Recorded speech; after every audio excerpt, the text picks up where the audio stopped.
Rodolfo Levine gave up the lead to come to pit road. Here comes Alex Tagliani. He wants it back.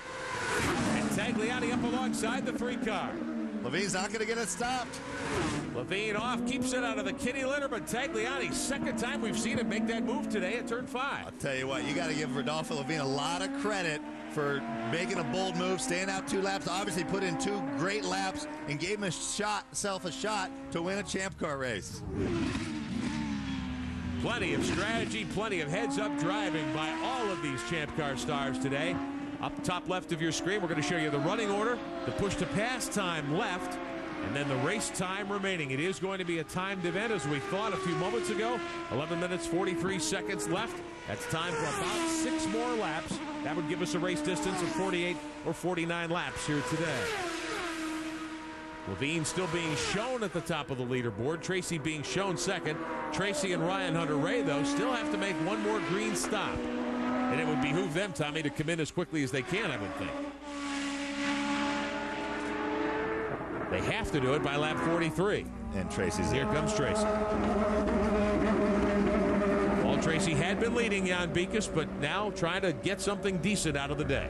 Well, we saw it did not quite pay off for Rodolfo Levine. We certainly applaud his aggressiveness, but now Paul Tracy has got his opportunity.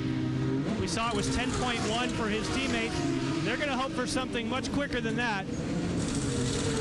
Again, won't need the fuel. Oh, there's a problem on the left front. A big problem. They have to come get another gun. They're diving over the wall to get another gun. They had a gun failure. Unbelievable. In the final stop that Paul Tracy needed a quick one, they have a mechanical failure. Wait for it. Okay. All 4 wheels under the line. All 4 wheels under the line. Almost 25 seconds for Paul Tracy. Boy, it's been a tough day for Paul. Nothing going his way.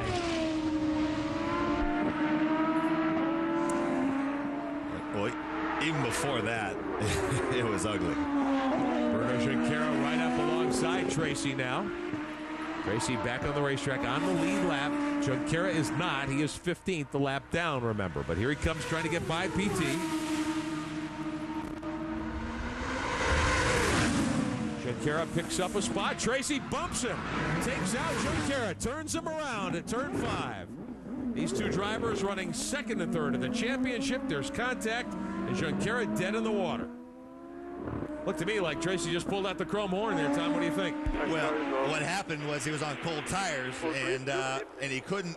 Once he got closer, then he lost downforce. So I mean, the fate was sealed when they went to the brake pedal. So but yeah, I mean, you could tell that was going to happen the minute he broke as close to Junqueira as he did. You could tell that was what was going down.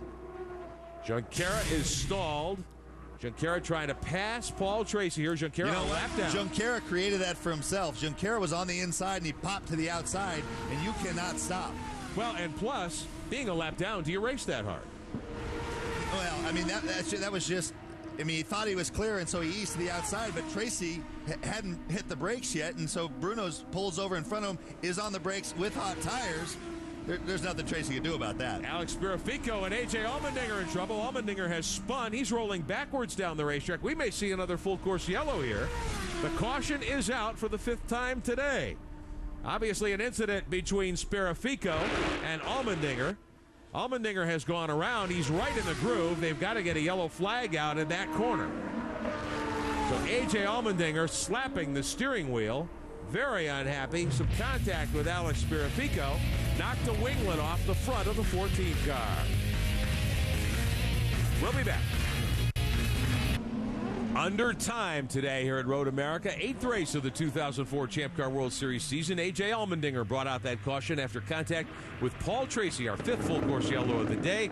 They bring the 10 car to pit road. The Roost 14 puts new tires on, and they send Allmendinger back onto the racetrack. Let's take a look and show you what happened to bring out this caution just a moment ago. Allmendinger and Tracy got together on the backside of the racetrack. They actually didn't get together. I don't think they touched. Just Allmendinger driving too hard there? Well, he was trying to get by, and he was trying to juice the throttle to get clear of Paul, and there's a slick spot about right here. Where the pavement changes? Yep. Tommy, as a matter of fact, I just talked to Jeremy Dale. I said, what happened? He said, just spun it. There was no repercussion or no accusation, no mention of any contact whatsoever. Allmendinger trying to squeeze to the inside of Tracy, going down into the corner. Now he's back on the throttle, trying to catch the pack for the restart here today. And he will be shuffled back to 13th in the running order. So Alex Tagliani, Rodolfo Levine, Sebastian Bourdais, Mario Haberfeld, and Mario Dominguez, your top 5. Ryan Hunter-Reay will restart 6th. Servia, Justin Wilson, Vassar, and Jourdain. Our own Bronte Tagliani watching from the pit box. The 85th career start for Alex Tagliani, looking for his first career run to victory lane. Sebastian Bourdais restarts 3rd. He's the points leader. Right in front of Haberfeld, ready to go green. 3.5 minutes of racing to go as they come up the hill. Alex did a nice job getting himself a little bit of a cushion there on that restart. Top 5 are out of push-to-pass time. Here comes Dominguez and Hunter-Reay. The teammates are side by side for position, and Hunter-Reay gets by. Wilson trying to get by Servia for a spot, and he does. The way this day's gone, I'd put it about at even money that we get through these 2 laps without another caution. Contact that looked like Servia got together back there with Jimmy Vassar. They stay on the racetrack, though. Tagliani leading Levine, Bourdais. Here comes Ryan Hunter-Reay, getting the word that there'll be a black flag shown to Paul Tracy next time by. For what? On board Haberfeld. Perhaps some contact at Haberfeld off the racetrack. Inside turn 5 this time. He's had trouble on the outside a couple of times there. This one on the inside, and he gives up tremendous ground. Haberfeld was 4th. That'll cost him 8 or 9 spots. 3rd spot belongs now. Is that the car of Carpentier? It is. 3rd in the running order, but Carpentier 2 laps down. He's actually 14th. We're being told that that black flag for Tracy is for avoidable contact with Junqueira. That is an absolutely horrible call.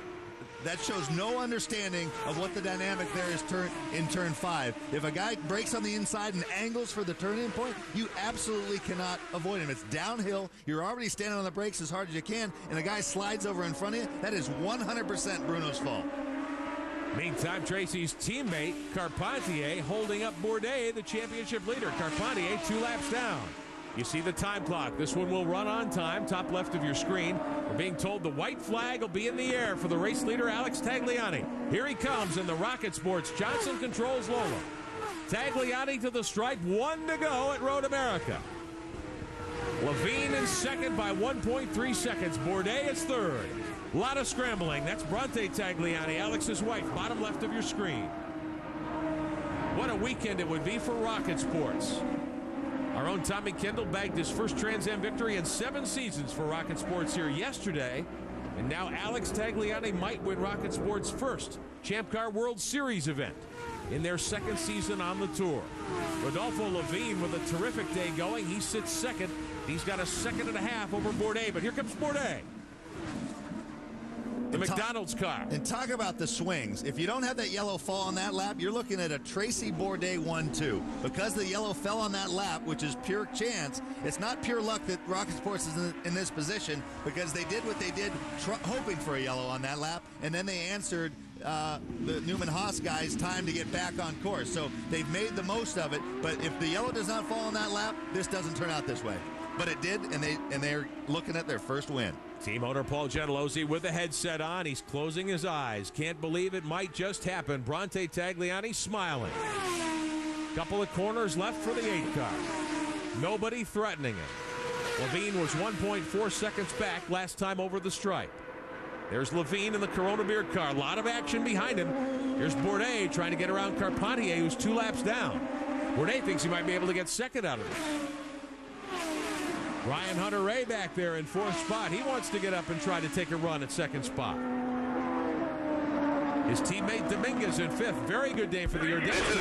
But here comes Tagliani. Fantastic. I couldn't be happier for you. Somebody here wants to talk to you.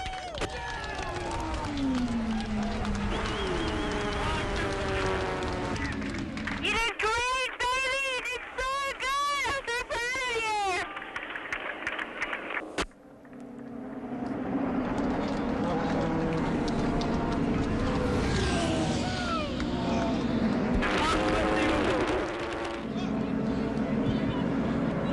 Obviously, a huge moment in the Rocket Sports stable, I'll try and crawl over the wall. Paul Gentilozzi is going to get a hug from everybody. Paul?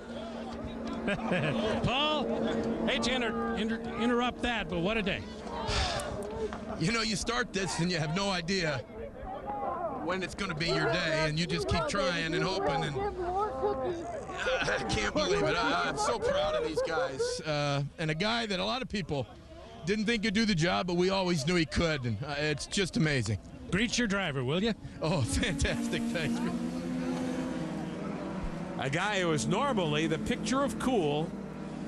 Some terrific emotion from team owner Paul Gentilozzi. Alex Tagliani, his 85th career start, goes to victory lane at Road America. We'll be back to talk to the winner in a moment.